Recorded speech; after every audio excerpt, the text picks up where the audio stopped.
buenas noches. Yo soy Odalis Castillo y usted está viendo Toda la Verdad, el programa donde decimos las verdades incómodas y hacemos los debates necesarios. Bueno, ya han pasado varios días, señores, después de la llamada Operación Resolución Absoluta. El impacto de lo ocurrido en Venezuela sigue rebasando el relato de una acción precisa o quirúrgica, como lo han definido en Washington.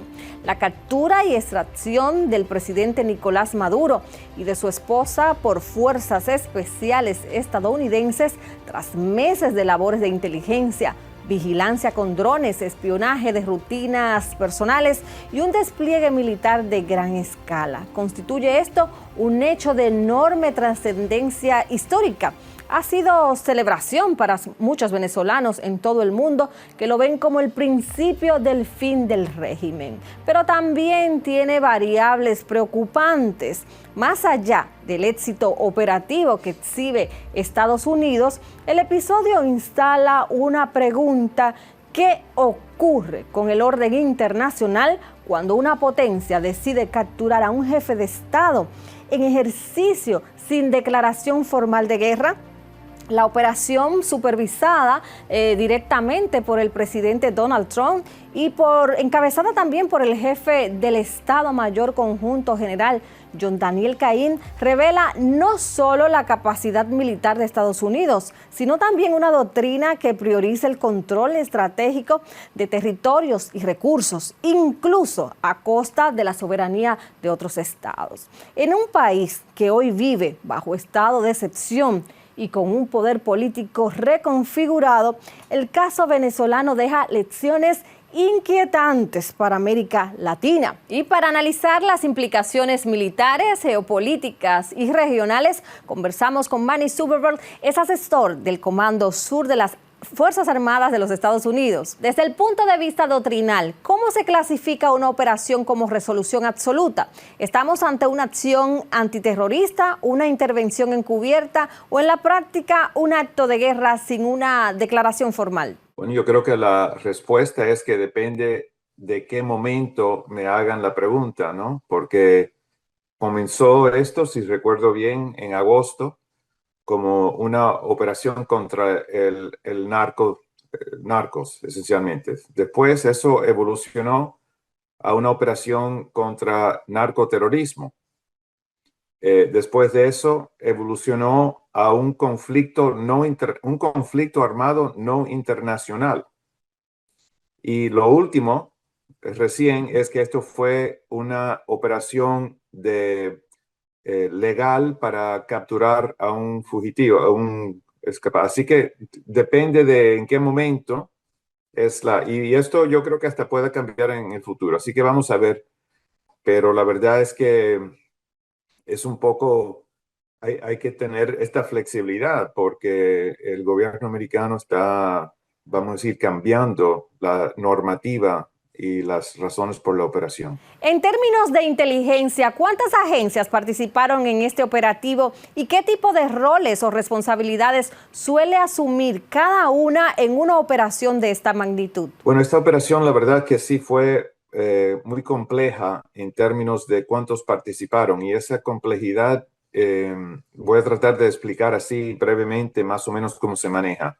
Vamos a empezar por decir que cuando hay un tipo de operación de esta naturaleza, algún comando, que es un comando operativo, en este caso el Comando Sur, puede ser el que esté encargado, pero también pudiera haber sido el Comando de Fuerzas Especiales, que también tiene su poder equivalente al Comando Sur. Comando Sur es en la parte geográfica, Comando Operacional United States Special Operations Command son los que manejan las operaciones especiales. Así que yo me imagino que ellos tuvieron el liderazgo en este caso.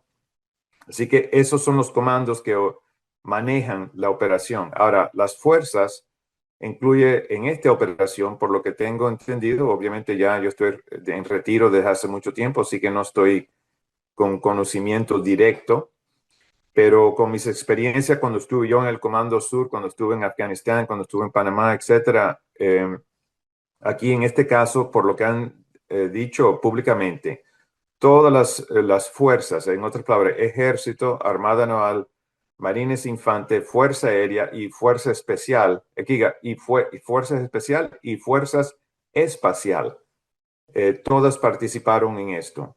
Encima, agencias del gobierno federal que no son militar, por ejemplo, la DEA, la CIA y también el National Security Agency, que son los que manejan todos los satélites, porque hubo una operación también para quitar la electricidad y las comunicaciones satélite y todo tipo de cosas para prevenir fallos hacia los americanos, pero también para limitar el daño colateral para Venezuela.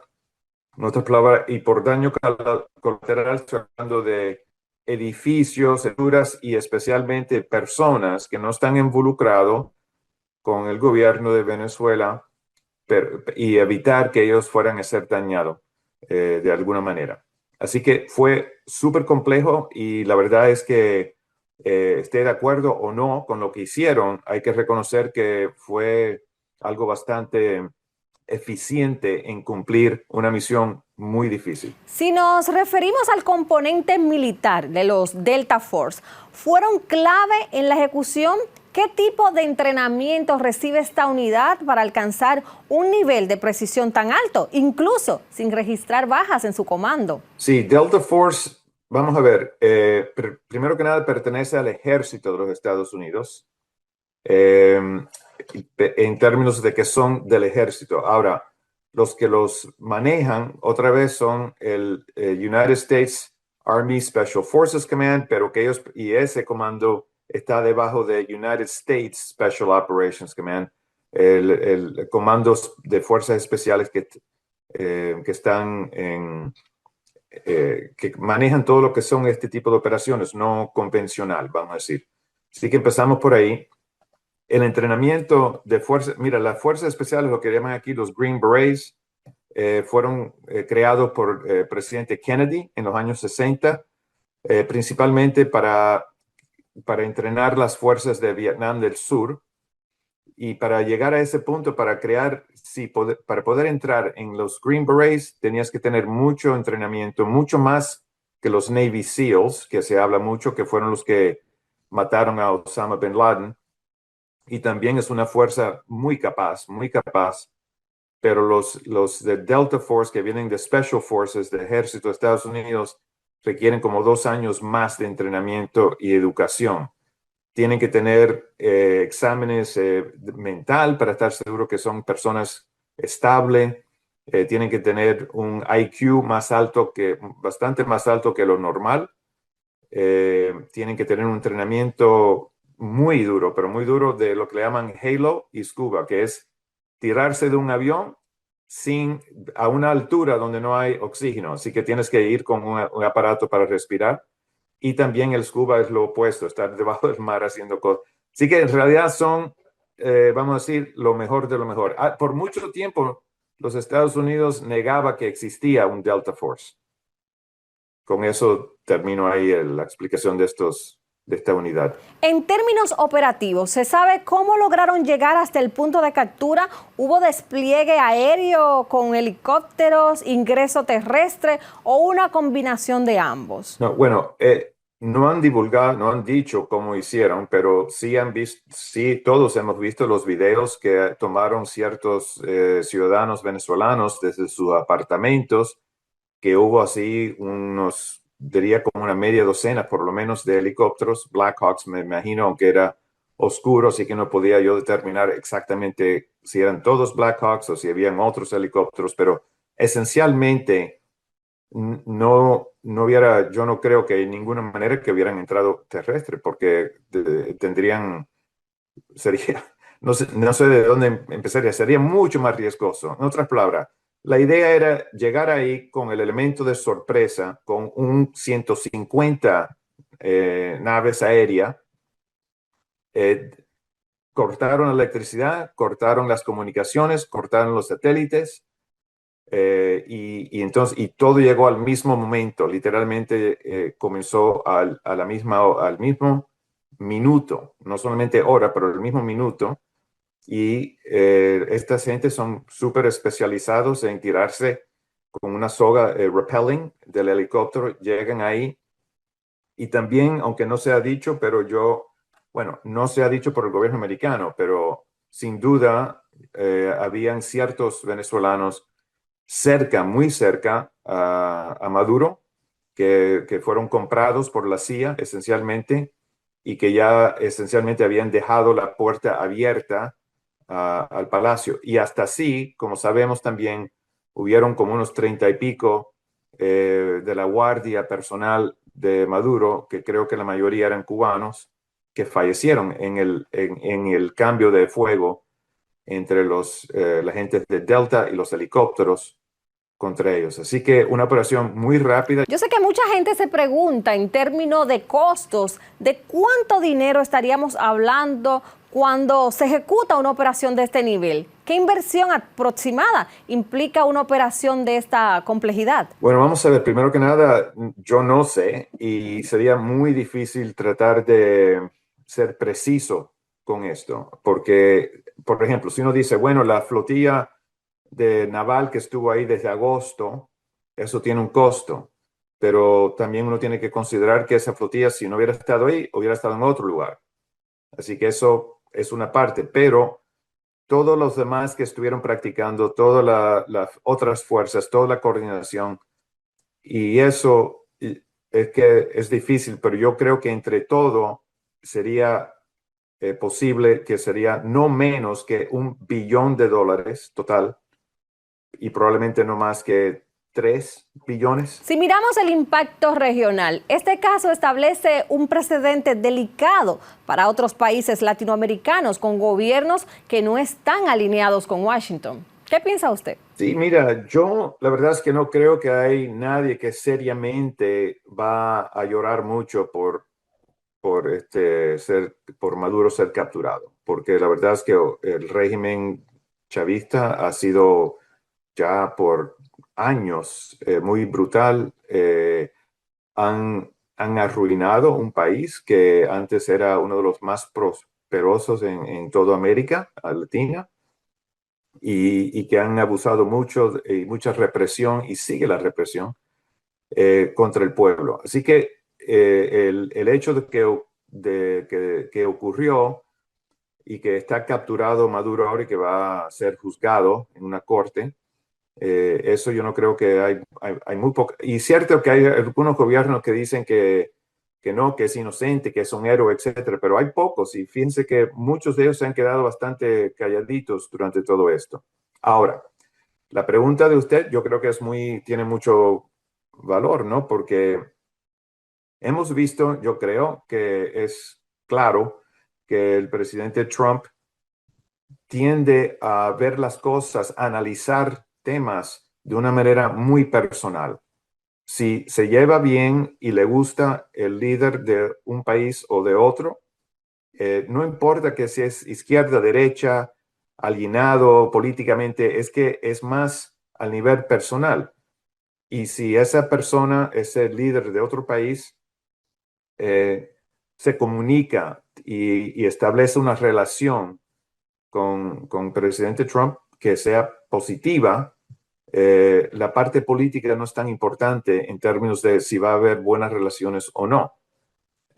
Y algunas veces también si alguien se pone a buscar una pelea con Trump sin ser necesario, y entonces eso crea problemas no solamente para esa persona, ese líder, pero para el país completo, de que ahora va a tener algún tipo de problemas con Estados Unidos. Así que eso yo creo que es lo más importante, no es la parte política, es más la relación interpersonal. Y finalmente, ¿esto marca el principio del fin del chavismo o por el contrario, el inicio de una etapa aún más compleja e incierta para los venezolanos? En esta, desgraciadamente, vergonzosamente, yo diría que no hay ninguna duda que es la segunda parte.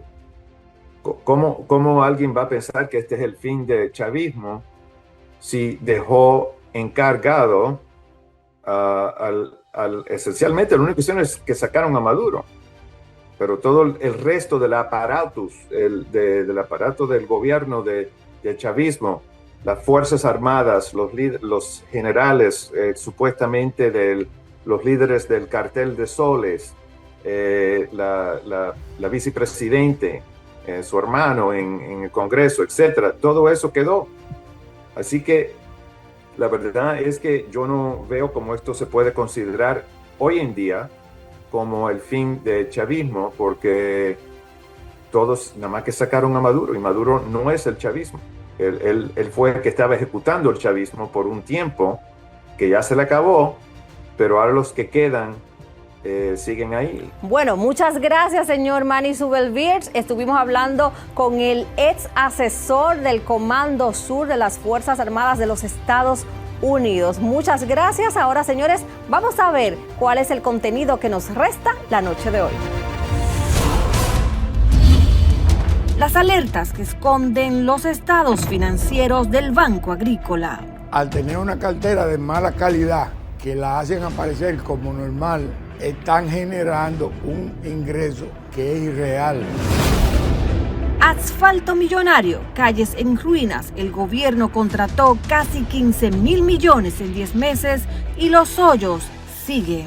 Que prácticamente el asfalto se ha utilizado de una manera para agenciarse la simpatía de la población.